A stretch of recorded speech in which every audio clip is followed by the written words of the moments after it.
فيا أيها الإخوة المؤمنون، أوصيكم ونفسي بتقوى الله عز وجل، لأن الله عز وجل يقول: ولقد وصينا الذين أوتوا الكتاب من قبلكم وإياكم أن اتقوا الله.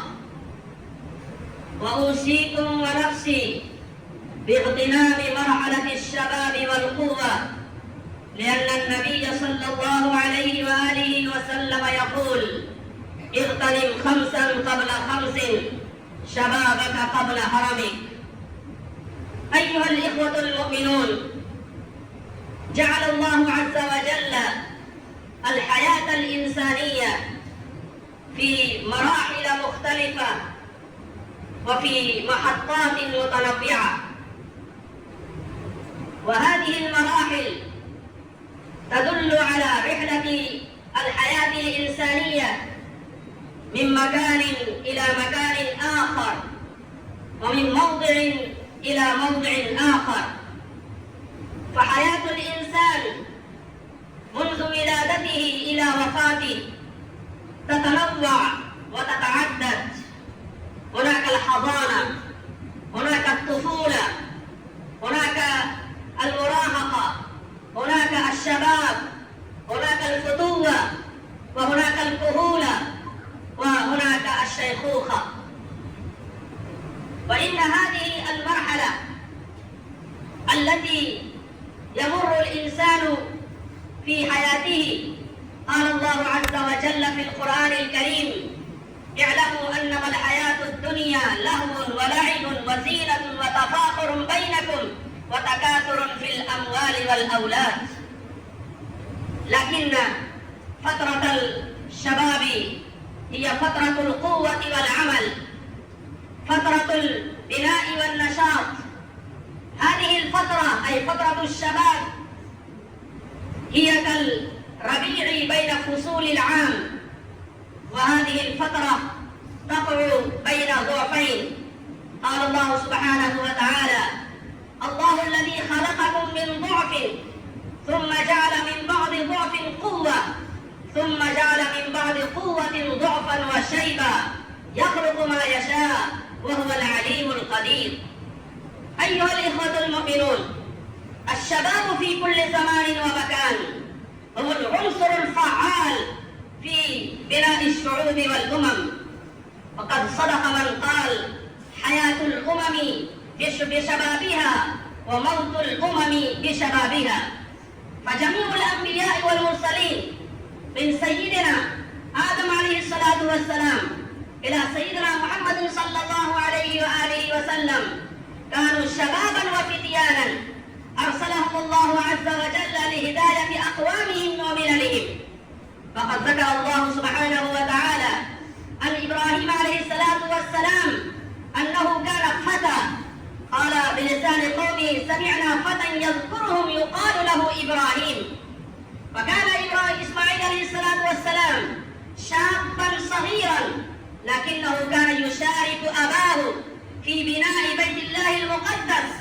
قال الله سبحانه وتعالى: وإذ يرفع إبراهيم القواعد من البيت وإسماعيل ربنا تقبل منا إنك أنت السميع العليم. وإن سيدنا يوسف عليه الصلاة والسلام قد مر في حياته بمحن شداد وابتلاءات عظام، وهذه كلها في مرحلة شبابه. فقد ذكر الله سبحانه وتعالى أصحاب الكهف أنهم كانوا فتية وشبانا آمنوا بالله عز وجل فزادهم الله عز وجل هدى.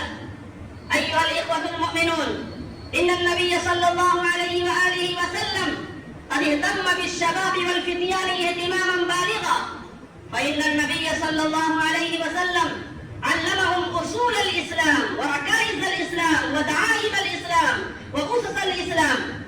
مرة قال النبي صلى الله عليه وسلم لعبد الله بن عباس: يا غلام، إني أعلمك كلمات احفظ الله يحفظك، احفظ الله تجده تجاهك.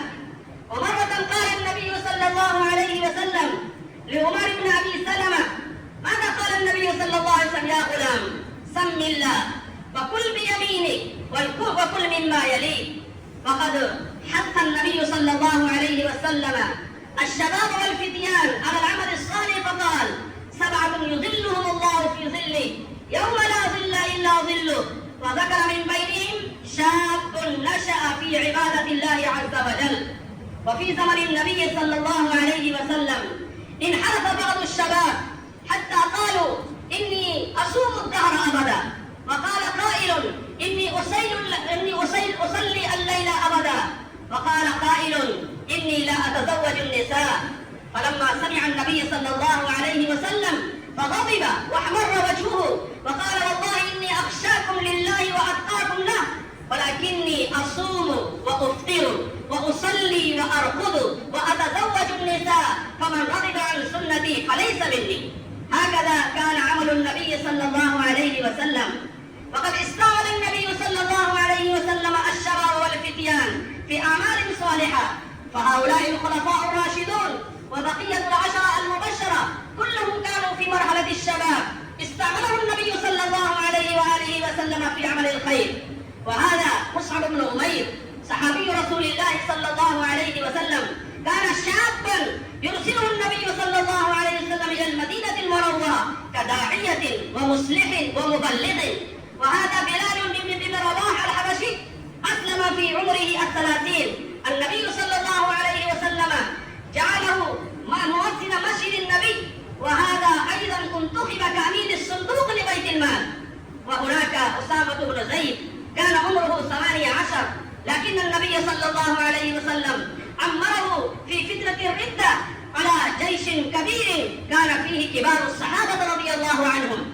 النبي صلى الله عليه وسلم راح إلى مكة المكرمة وفتح في السنة 8 من الهجرة فتح مكة، ثم راح إلى هنين وإلى أوطاس والطائف، لكن ترك في مكة المكرمة الثابت بن أسيد واليا على مكة المكرمة، وكان عمره نيفا و20. هكذا كان عمل النبي صلى الله عليه وسلم مع الشباب. من المؤمنين رجال صدقوا ما عاهدوا الله عليه، فمنهم من قضى نحبه ومنهم من ينتظر وما بدلوا تبديلا. أيها الإخوة المؤمنون، هؤلاء هم الصحابة رضي الله عنهم. أما التاريخ الإسلامي فإن التاريخ الإسلامي زاخر بأفراد ورجال وشخصيات وعمالقة وأعيان لعبوا دورا هاما في مرحلة الشباب في نشر الدين الإسلامي، وإنهم أقاموا وأنجزوا إنجازات كاملة في هذا المجال. لعلكم تعرفون عقبة بن نافع، وهو تابعي، إنه يعرف بفاتح إفريقيا. وهذا طارق بن زياد إنه يعرف بفاتح الأندلس. وهذا محمد بن القاسم إنه أيضا يعرف بفاتح السند. وهذا محمد بن الفاتح إنه فاتح القسطنطينية، وقد حكم على عرش الخلافة مرتين. وهكذا كان العمالقة في التاريخ الإسلامي، إنهم في مرحلة شبابهم عملوا أعمالا جليلة وأنجزوا إنجازات كثيرة. أيها الإخوة المؤمنون، هذه المرحلة، مرحلة الشباب، مرحلة الفتوة، هي مرحلة العمل، وهي نعمة من الله عز وجل كبيرة. إذا اغتنمنا هذه النعمة فإن هذه النعمة تكون مزدانة من الله سبحانه وتعالى بالتقدير والإجلال. لكن قد تغافل بعض الناس عن هذه المرحلة وعن الشباب، فإنهم بدأوا يضيعون هذا العمر في لعب ولعب وفي أمور طائلة. وقد قال النبي صلى الله عليه وآله وسلم: لن تزول قدم عبد يوم القيامة حتى يسأل عن عمره فيما أفناه، وعن شبابه فيما أبلاه، وعن ماله من أين اكتسبه وفيما أنفقه، وعن علمه ماذا عمل الذي علم. هكذا قال النبي صلى الله عليه وسلم.